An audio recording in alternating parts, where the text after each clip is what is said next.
Hello, this is Matt on the Moon Lambo channel. I want to ask you something. Think about this. XRP went from 20-something cents to damn near $4 on pure speculation during the crazy crypto run-up, the parabolic action with Bitcoin, XRP, and pretty much every coin under the sun, including Dogecoin. For late 2017 to I guess it would have been mid-December for XRP. Then it ran up from 20-something cents for over a span of a few weeks up to its all-time high of it depends on the source you go to, but let's just say a little shy of $4. Had nothing to do with real-world utility. Mind you, at that point, XRP was not really being used as a bridge currency. Technically, it was, but in a very limited fashion because XRapid, which is now known as on-demand liquidity, it was only in beta at that point. And so, does it ever strike you that XRP was able to go from 20-something cents to $4 with it not functionally being used? Does that make you think, my gosh, well, if it does continue to get adopted and it displays actual real-world utility, does it make you wonder what price action we might be seeing in the future? Do you also wonder, given that there were serious problems in terms of like onboarding yourself onto cryptocurrency exchanges because capacity was more than tapped out at cryptocurrency exchanges the world over. Like Binance, the largest exchange on the planet by volume, like they turned down customers, and they're not the only ones. All sorts of cryptocurrency exchanges says no, we can't take on new customers. Can you imagine if what the price, not just for XRP, but for the crypto asset class in terms of market cap, can you imagine what levels it would have hit if the rest of the people that wanted to get into the space but couldn't? Can you imagine what it would have done? Because we ended up at about $850 billion in terms of market cap, say somewhere around there. We would have definitely broken through the $1 trillion as an asset class. It's just astonishing to me. And crypto's not done. That's the thing. Like, crypto is actually legitimately here to stay, right? And so I just wanted to share some of those thoughts in the opening, just because I want to be clear. Like, I'm not a financial advisor. I do not have a financial background of any kind. I'm not offering financial advice, so do not buy or sell anything because of anything I say or write ever. But I am willing to share my opinions, and if XRP could do that based purely on speculation, what's going to happen when utility actually takes hold? Now, interestingly, even though I firmly believe, because my investment thesis I've made public is that utility matters and will win the day. So even though I'm very firm on that, I think that it's possible that within the next parabolic market cycle that undoubtedly we're going to experience, that's what I believe anyway, I don't know that it's really going to have a whole lot to do with utility yet again. And it's not that it has nothing to do with utility. Like, people like me and perhaps you're here for the same reasons. So, like, we're here, and there's a reason that XRP is number 3 in market cap. But still, it's undeniable that XRP is, generally speaking, just following the price action of Bitcoin. So what do you think is going to happen? And so this is an interesting piece I'm going to share with you. DeFi boom leaves former altcoin darlings in the dust, but for how long? And they go on to speak about Ripple and XRP specifically. Why is it not performing? What is going on? Should we be alarmed? Well, I'll tell you what, I'm not. But let's start with this. There's an XRP community member named Crypto Mommy who wrote, "I don't get this whole panic over the dip thing. If the crypto you hold has fundamentals, partnerships, and a clear use case that solves a major problem, the end goal is and will always be the moon, #XRP.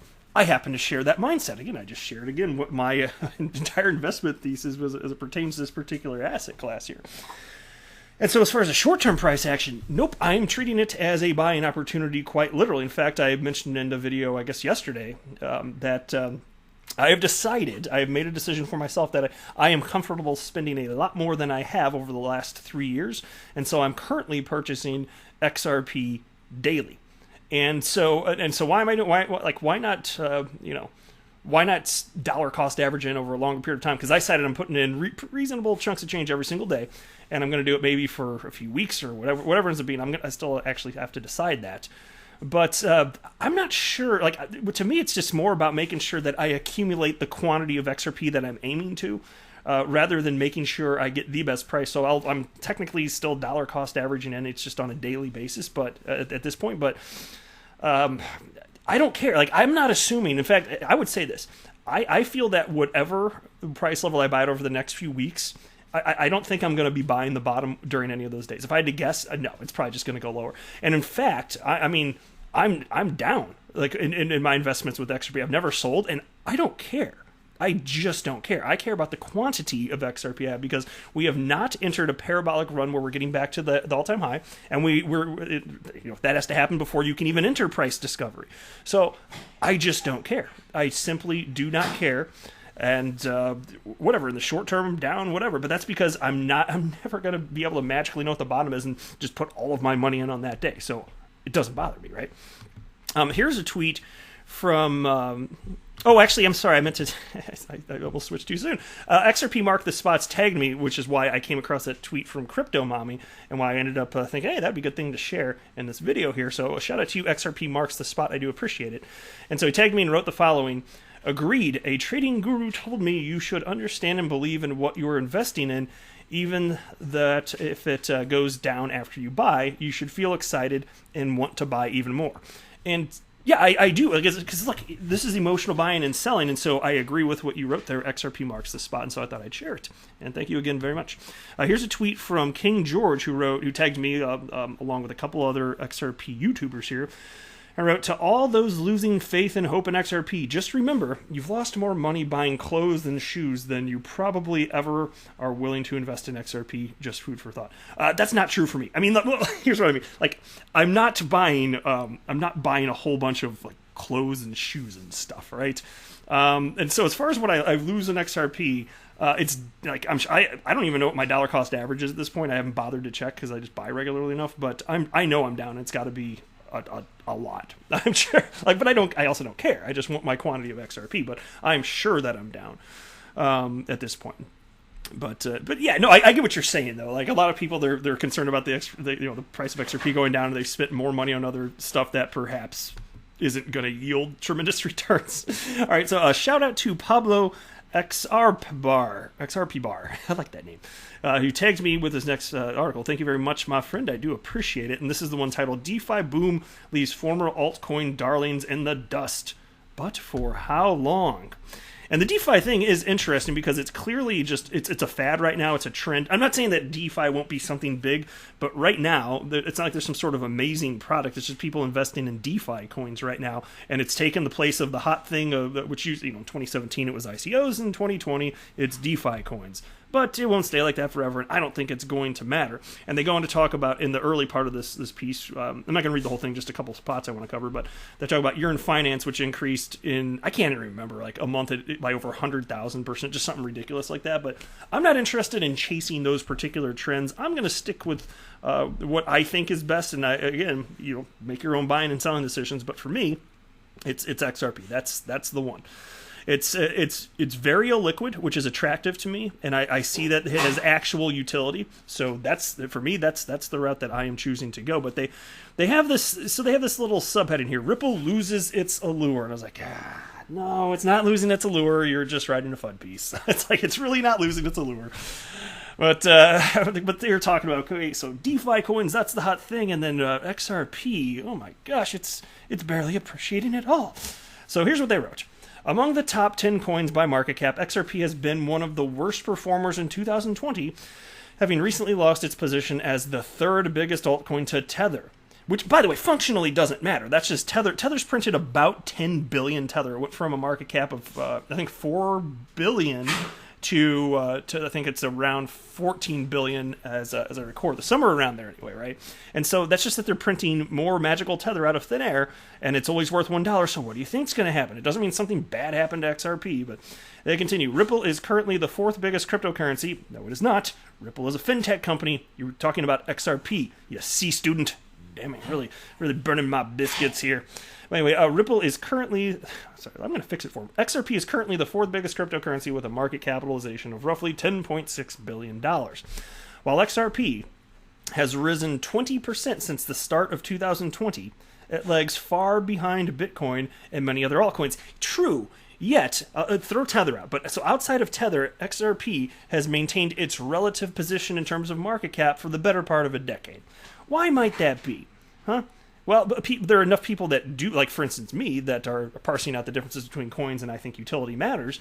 But if it's the case that there's something dramatically wrong with the price action of XRP, how is it that it maintains its relative position in terms of market cap? Might it be that there isn't something wrong, and your narrative is what is false? Might it be that? I would certainly suspect. Then they wrote, while XRP has risen 20% since the start of 2020, it lags far behind Bitcoin and many other altcoins. In Binance's Q2 report, the exchange revealed that XRP is the 5th worst performing crypto on the platform. And so if you look historically, though, how has XRP behaved? So it does, and you've got eyeballs and you've got the Webernets, you can use the Googles to look up these charts, right? XRP is following the price action of Bitcoin. If you zoom out on a chart, it's very easy to see, right? And so it is true, though, that it's among the least correlated. Okay, I need to parse this out a little bit. So XRP is generally, out of the top 10 cryptocurrencies, the least correlated to Bitcoin in terms of price action, which does lead to these longer periods of time where it looks like it's not doing anything, which leads to articles like this. But then when it pops, it's like, man, rocket ignited, right? And then it just takes off parabolic. We've seen this time and time again throughout the history of XRP. That's just how it behaves. I don't know why, but I can observe that it's happening and acknowledge it, right? And so there are instances, though, this is why I want to parse that a little bit, because XRP at times is more correlated than it is to Bitcoin than it is at other times. I'm just saying, generally speaking, out of the top 10, it's the least correlated. Historically, that's how it's been. And that's why you're seeing what you're seeing. This is somehow a mystery to people. Like, it could not be more obvious to me. This is all that's happening. And so all the people that are feeding you fear and this and that, and all the people that are checking out of XRP as a result of this, oh my God, it's taking too long to appreciate, go ahead, because I am buying your fear, and I'm going to keep doing it.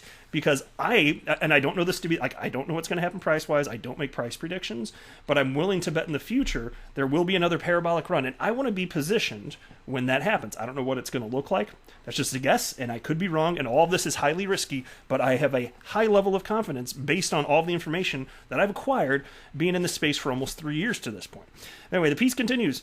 There have also been multiple public issues with the project, such as the long-lasting class action lawsuit regarding the marketing and sale of the XRP token.